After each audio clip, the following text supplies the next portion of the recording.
영국의 단편 작가 스티븐슨의 작품 중에 지킬 박사와 하이드라는 작품 소설이 있습니다. 이 책의 내용은 동네에 사는 지킬이라는 의학 박사가 있었습니다. 그는 고아의 아버지였고 또 과부의 보호자였으며 자비의 아버지로 정말 그 동네에서 정말 인간 이상의 그 존재로 여기며 존경과 칭송을 받았던 사람이 지킬 박사였습니다. 그런데 그 마을에는 고민이 한 가지가 있었습니다. 그것은 밤만 되면 하이드라는 흉악범이 나타나 온 동네를 아수라장으로 만드는 것이었습니다. 그 흉악범은 사람을 죽이고 여자를 능욕하고 약탈을 하고 온 동네를 공포 속에 몰아넣었습니다. 온 동네 사람들은 골머리를 앓던 끝에 그 하이드라는 흉악범을 잡아 없애기로 결단을 하게 됩니다. 결국은 이런저런 과정을 통해서 이 하이드란 흉악범을 체포하게 되는데 그 하이드의 가면을 벗기는 순간 그 사람들은 깜짝 놀라게 됩니다. 왜냐하면 그 하이드의 정체가 그들이 존경에 맞이했던 지킬 박사였던 것이었습니다. 이 단편 속에서 우리는 우리 자신들의 모습을 발견할 수 있습니다. 우리는 선하고 바르게 살고 싶은 어떤 양심이 있는가 반면에 또 한편으로는 이기적인 욕심이 우리 마음속에 있기도 합니다. 이것이 우리의 인간의 양면성이라고 할 수 있습니다. 그렇다고 한다면 우리 믿는 그리스도인들에게도 이런 양면성이 있다는 것을 아시나요? 하나님의 말씀대로 살고자 하는 생각이 있는가 반면에 내 생각대로 살고자 하는 생각들이 있다는 것입니다. 우리는 우리에게 주어진 삶을 살아가면서 항상 이 두 가지 생각을 하면서 살아갑니다. 어떤 생각을 하냐에 따라서 우리의 방향이 많이 달라지는 것을 보게 됩니다. 오늘 우리는 이 본문 말씀을 가지고 우리의 생각이 어디로 향하고 있는지, 우리의 생각은 지금 어떤 생각을 하고 있는지 점검하는 시간이 되길 바랍니다. 오늘 말씀의 제목은 생각의 양면성, 부제목으로는 생각을 바꾸면 방향이 달라집니다라는 제목으로 함께 은혜를 나누기 원합니다. 첫 번째로 예수님께 내 생각을 맞추었을 때입니다. 40절에서 42절이에요. 여러분들은 이 땅을 살아가면서 외로움을 느껴보신 적이 있으십니까? 친구들이나 가족들이 있지만 어디에도 말하지 못하는 그런 지독한 외로움을 경험해 보셨습니까? 이러한 외로움을 잊고자 정말 더 이 세상을 열심히 살기도 하고 또 많은 이성을 만나기도 하고 반려동물을 키우기도 합니다. 그래서 잠시 외로움을 잊기도 하는 것 같지만 시간이 조금 지나고 나면 다시 또 외로워지는 모습을 우리는 경험하게 돼요. 특히 이런 외로움들은 연예인들이 많이 느낀다고 합니다. 공연을 하고 팬들과 함께 할 때는 정말 이 세상의 주인공이 내가 된 것 마냥 행복하고 기쁨이 넘쳤지만 공연이 끝난 후에 무대에서 내려오고 난 후에는 그것만큼 허무한 것이 없다고 합니다. 그래서 이 허무하고 외로움을 달래기 위해서 술을 마시고 이성을 만나고 또 심지어는 마약에까지 손을 댄다고 합니다. 이처럼 우리가 이 땅을 살아가는데 감당할 수 없는 외로움이 우리를 찾아올 때가 있습니다. 오늘 말씀을 보면 지독할 만큼 깊은 외로움에 빠져 있었던 한 사람이 나오는 것을 발견할 수 있습니다. 그 누구도 그를 만나주지 않았습니다. 그 누구도 이 사람을 사람 취급으로 여겨주지 않았습니다. 그 사람은 오늘 본문 40절에 나오는 나병 환자예요. 40절 앞부분만 읽으면 한 나병 환자가 그분께 와서 그분께 간청하며, 나병 환자가 예수님께 나아오면서 오늘 본문을 시작하고 있습니다. 여러분, 이 나병 환자의 나병은 어떤 병인지 아십니까? 개역 성경에는 이 병을 문둥병이라고 말하고 있고요. 우리가 보는 성경에는 나병이라고 되어 있고 현대 의학적인 용어로는 한센병이라고 말하고 있습니다. 이 당시에 이 나병은 절대 치료할 수 없는 불치병이었습니다. 나병이 걸리는 순간 인생이 그대로 끝나버리는 저주받은 그런 병이었어요. 이스라엘 백성들에게 있어서 이 저주받은 나병에 걸렸다는 것은 정말 부정하게 생각했습니다. 또 이 병이 어떤 병이었냐면 온몸에 반점이 생기는 피부병의 일환인데 그 반점을 통해서 점점 살이 썩어가는 병이었어요. 그리고 이 나병의 진행 상황을 한번 살펴보면 이게 나병에 걸리고 나서 3년 동안은 아무런 증상이 없다고 합니다. 무증상이라는 거예요. 그러다 3년이 지나고 서서히 반점이 올라오게 되는데 처음에는 그 양과 크기가 고통도 작기 때문에 숨기고 참고 다닐 수 있다고 합니다. 그러나 시간이 흐르면 흐를수록 반점은 더 많아지고 반점은 더 커지고 고통도 더 커지기 때문에 결국엔 숨길 수 없게 되고 많은 사람들에게 보여줄 수밖에 없게 된다고 합니다. 그리고 반점이 생기는 것과 동시에 살이 썩어가는 고통을 겪게 된대요. 그 고통을 겪게 되면서 몸에서 그 썩은 부위가 조금씩 몸에서 떨어져 나가게 된다고 합니다. 이 나병은 치료할 수 있는 약도 없었고 그렇다고 고통을 줄일 수 있는 약도 없었습니다. 이 나병에 걸렸다 하면 이것은 죽을 병이었어요. 서서히 죽어가는 그런 병이었습니다. 여러분, 이 나병에 걸리면 인생의 세 가지를 단절하게 된다고 해요. 첫 번째는 자기 자신과의 관계를 단절시킵니다. 레위기 13장 45절 말씀에 보면 그 병이 있는 나병 환자는 자기 옷을 찢고 자기 머리를 드러내며 덮개로 윗 입술을 가리고 외치기를 부정하다 부정하다 할 것이요. 나병에 걸리는 그 순간 그 사람은 수많은 사람들 앞에서 나는 부정한 사람입니다. 저에게 가까이 오지 마십시오라고 외쳐야 했습니다. 여러분, 우리가 한번 나병에 걸린 사람처럼 한번 생각해 보길 원합니다. 나병은 살이 썩어가는 고통스러운 병이라고 얘기했어요. 몸도 성치 않고 점점 내 몸은 망가져만 가고 있었습니다. 내 모습을 바라보는 것만으로도 너무 힘든데 사람들 앞에 서서 나는 부정합니다. 나는 부정합니다. 가까이 오지 마세요라고 외치는 그 자신의 모습을 바라보는 그 심정은 어떠했을까요? 비참하지 않았을까요? 아마 나 같은 사람이 살아서는 뭐하나 빨리 죽고 싶다 이런 생각을 하지 않았겠습니까? 죽지 못해 살아갈 수밖에 없는 존재로 느껴졌을 것입니다. 감당할 수 없는 질병과 이 절망 속에서 나 자신 스스로를 헤어나올 수 없는 나 자신으로부터의 인생이 깨어져 버린 그런 인생을 살게 되었던 것입니다. 두 번째는 모든 사람들과의 관계가 끊어집니다. 레위기 13장 46절에 그 병이 그에게 있는 모든 날 동안에 그는 더러우리라. 그는 부정함으로 혼자 거할 것이며 그의 거처는 진영 밖이 될지니라. 나병에 걸리면 그 사람은 더럽고 저주받은 존재로 여겼습니다.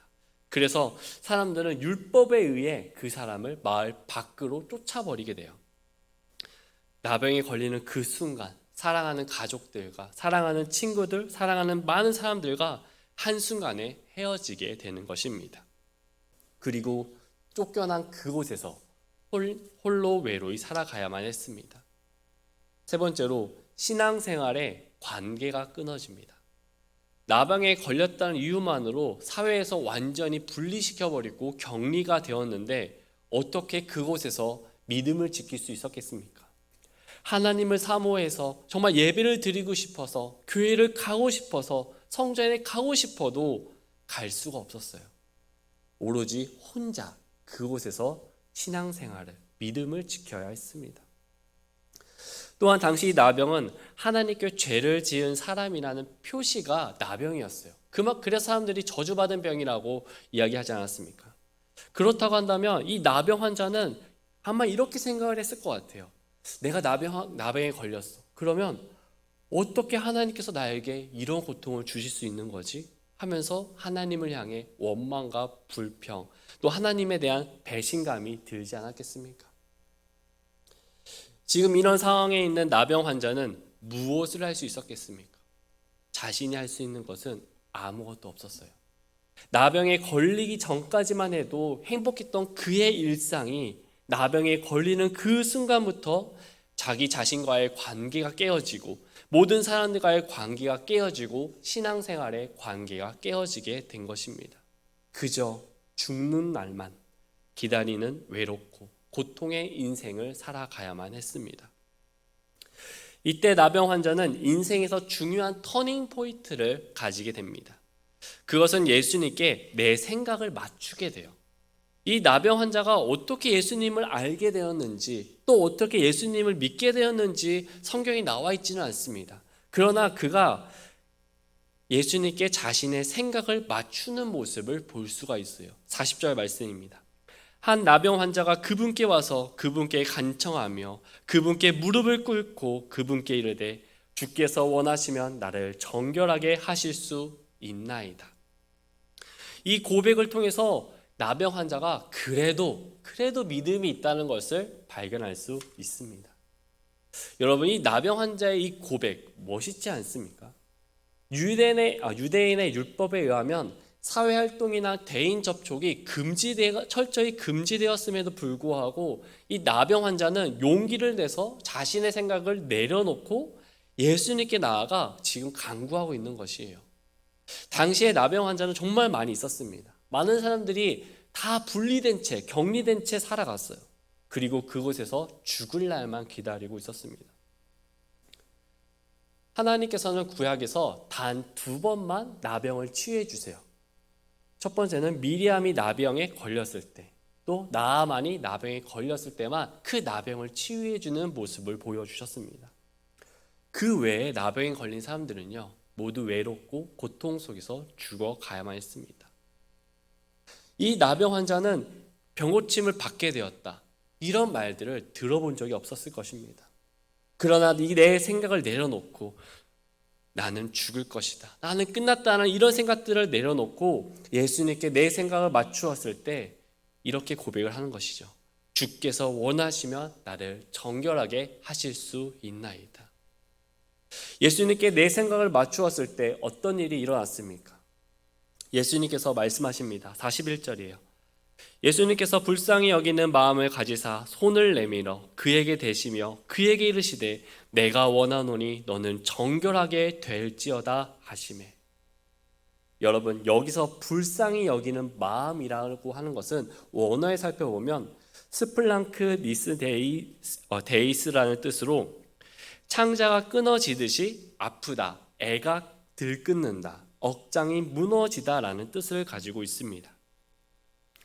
지금 예수님께서는 나병 환자의 이 모습을 보시고는 창자가 끊어지는 듯한 아픔을 아셨고 또 슬픔을 느끼셨다는 것이에요.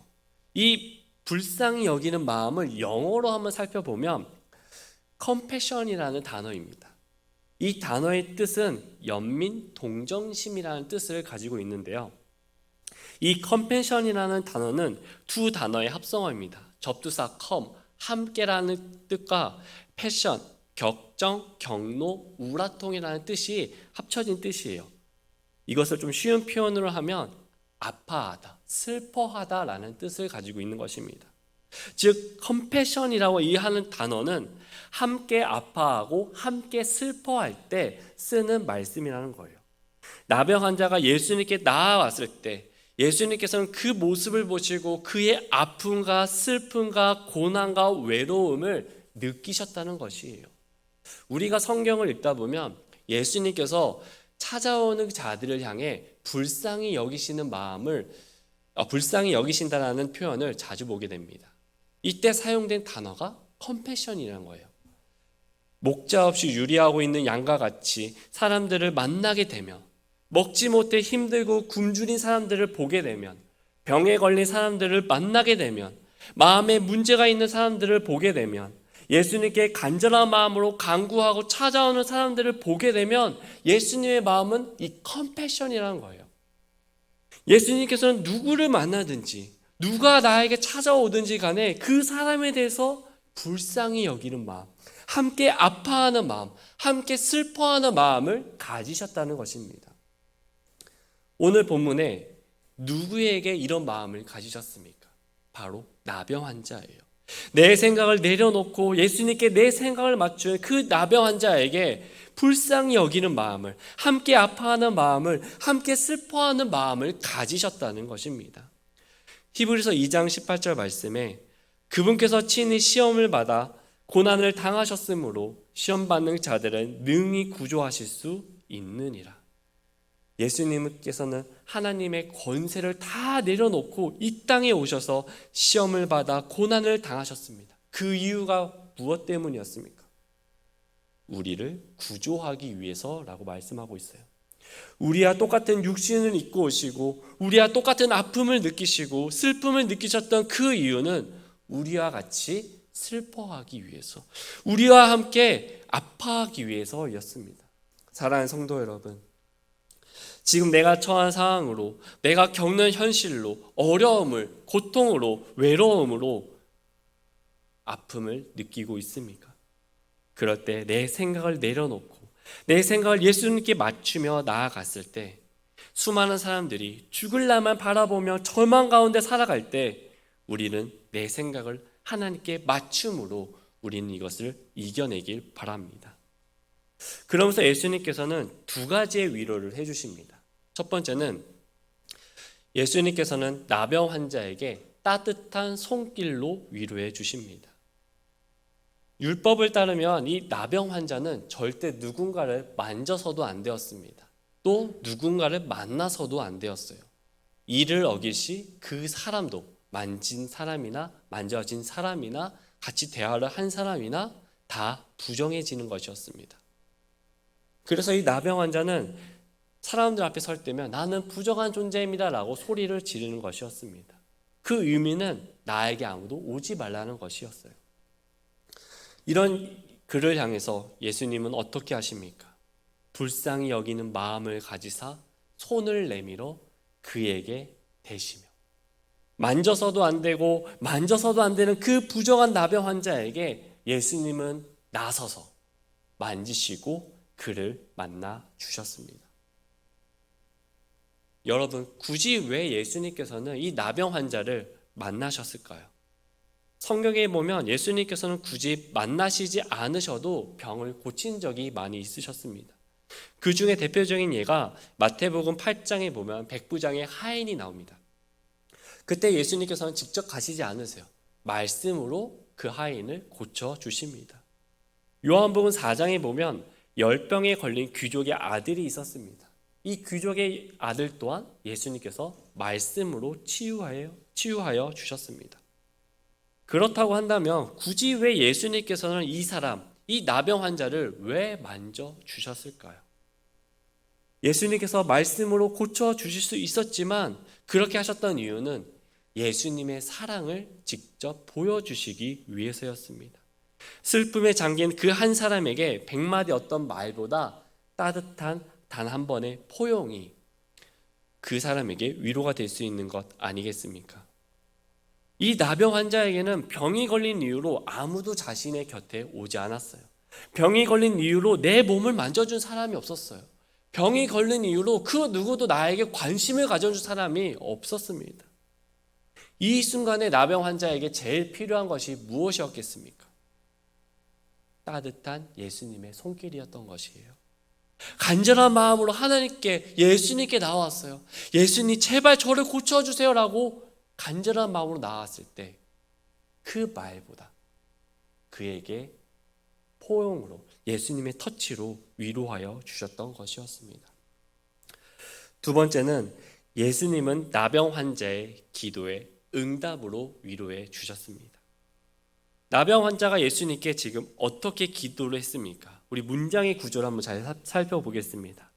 40절 말씀에 보면 주께서 원하시면 나를 정결하게 하실 수 있나이다. 예수님의 답변이에요. 41절에 내가 원하노니 너는 정결하게 될지어다. 나병 환자가 지금 기도한 대로 이루어진 것을 볼 수 있어요. 주께서 원하시면, 내가 원하노니 나를 정결하게, 너는 정결하게 하실 수 있나이다, 될 것이다 라고 예수님께서는 나병 환자의 기도에 정확하게 그대로 응답해 주셨습니다. 그 결과로 42절에 그분께서 말씀하시자마자 곧바로 나병이 그에게서 떠나고 그가 정결하게 되니. 사랑하는 성도 여러분, 오늘 나병 환자를 보면 아주 중요한 특징이 있습니다.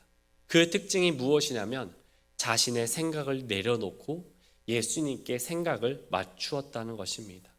예수님께 나아갈 때 수많은 사람들을 보게 될 것이고 이것은 율법에 어긋난 일일 것이고 나는 부정한 사람이야 라는 이런 것들을 다 내려놓았다는 거예요.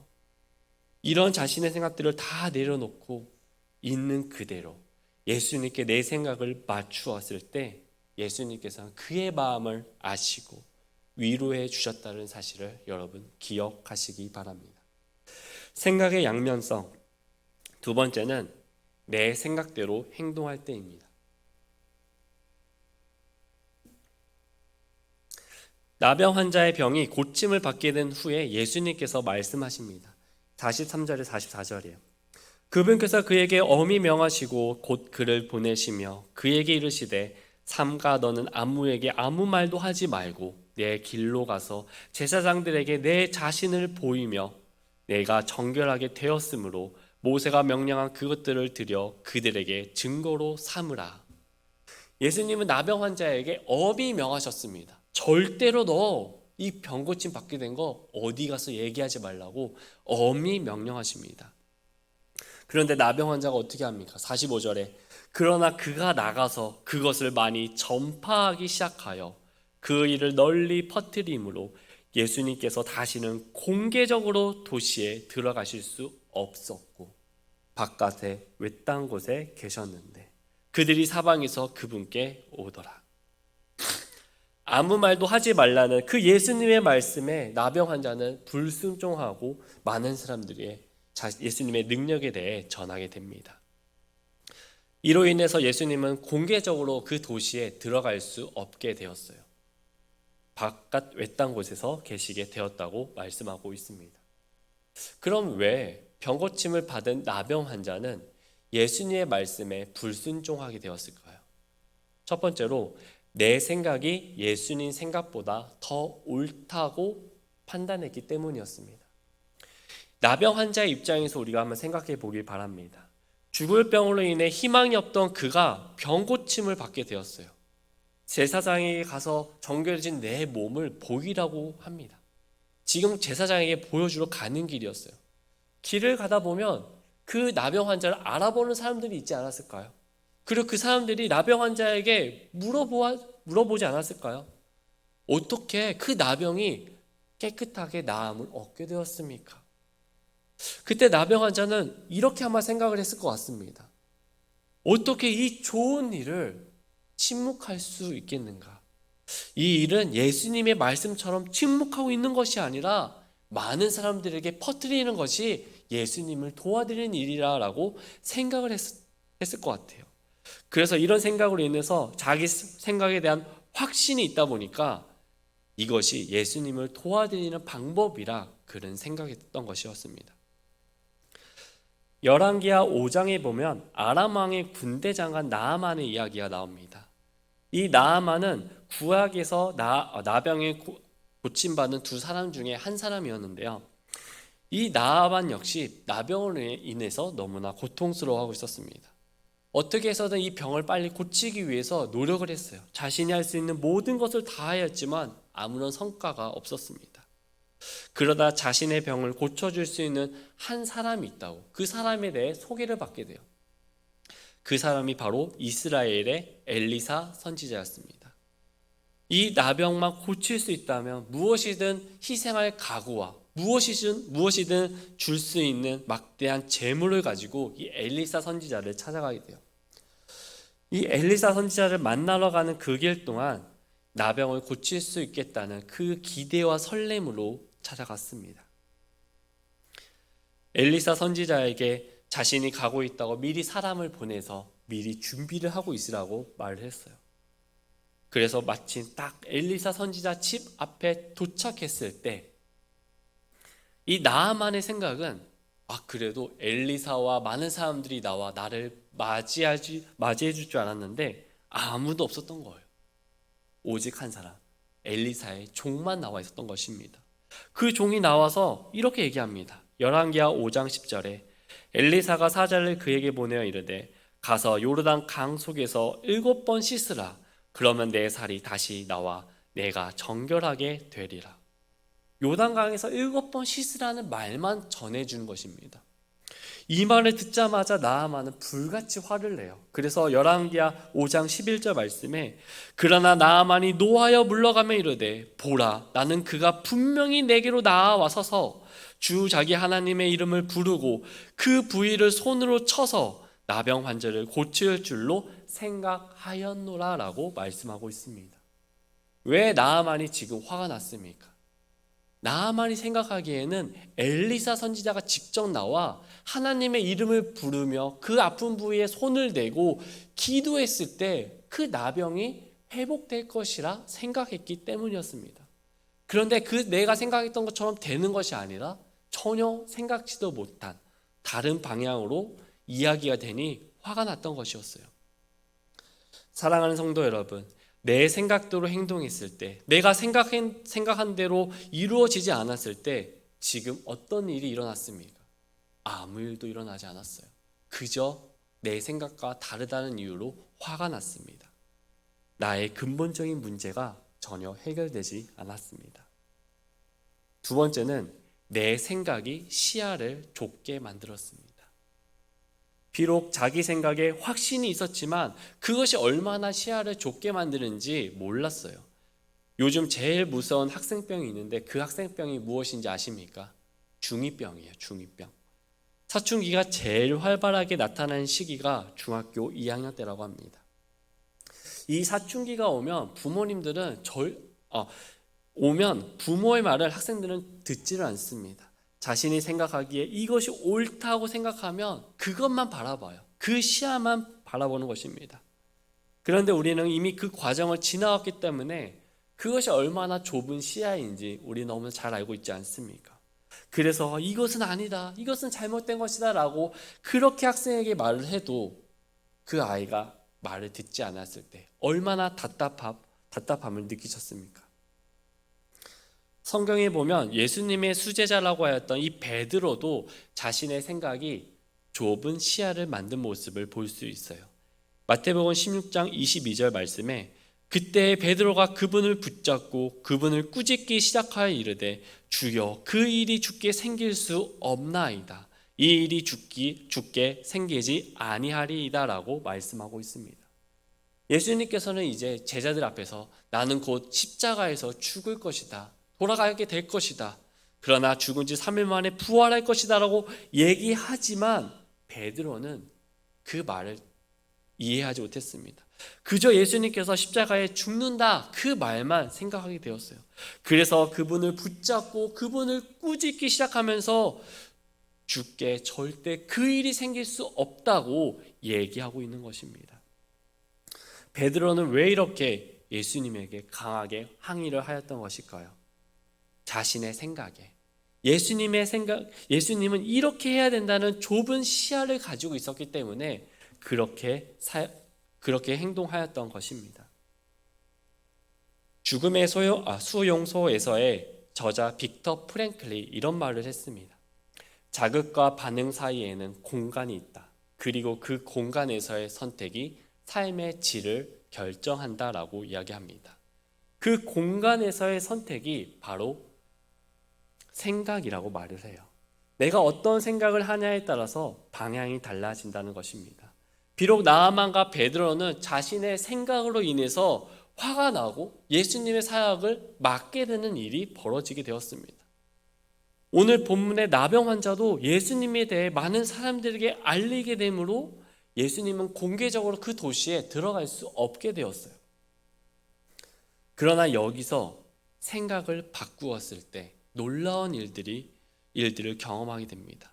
나아만 장군이 자신의 생각을 바꾸고 하나님의 말씀에 순종했을 때 열왕기하 5장 14절 말씀에 이에 그가 내려가 하나님의 사람의 말대로 요르단 강 속에서 7번 몸을 담그니 그의 살이 다시 나와 어린아이의 살같이 되고 그가 정결하게 되었더라.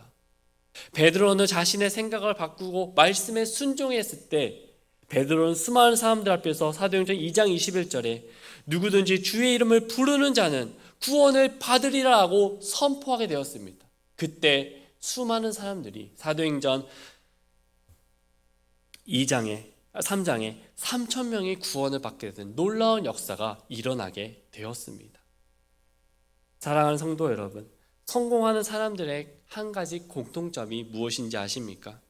조지아 주립대의 데이비드 슈워츠 교수는 깨달음의 과정의 단계를 이렇게 소개합니다. 1단계, 생각을 바꾸면 믿음이 달라진다. 2단계, 믿음이 달라지면 기대가 달라진다. 3단계, 기대가 달라지면 태도가 달라진다. 4단계, 태도가 달라지면 행동이 달라진다. 5단계, 행동이 달라지면 실력이 달라진다. 6단계, 실력이 달라지면 인생이 달라진다. 그러면서 사람들에게 이렇게 얘기합니다. 평범한 사람들의 생각은 생존과 현상 유지에만 집중되어 있다고 합니다. 이에 반해 성공한 사람들의 생각은 성장과 발전에 집중되어 있다고 합니다. 결국 내가 어떤 생각을 가지고 있냐에 따라서 우리의 인생의 방향이 달라지게 되는 것입니다. 우리 잠시 영상 하나만 보게 될 것인데요. 이 영상에 보면 우리 성도님들은 어떤 것이 더 빨리 더 빨리 도착하게 될 것이라고 생각하십니까? 저는 처음에 이 영상을 보았을 때 당연히 일직선으로 된 구슬이 더 빨리 갈 것이라고 생각을 했어요.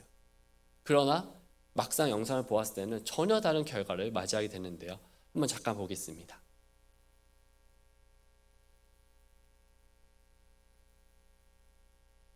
네, 어떤 구슬이 더 빨리 도착하게 되었죠?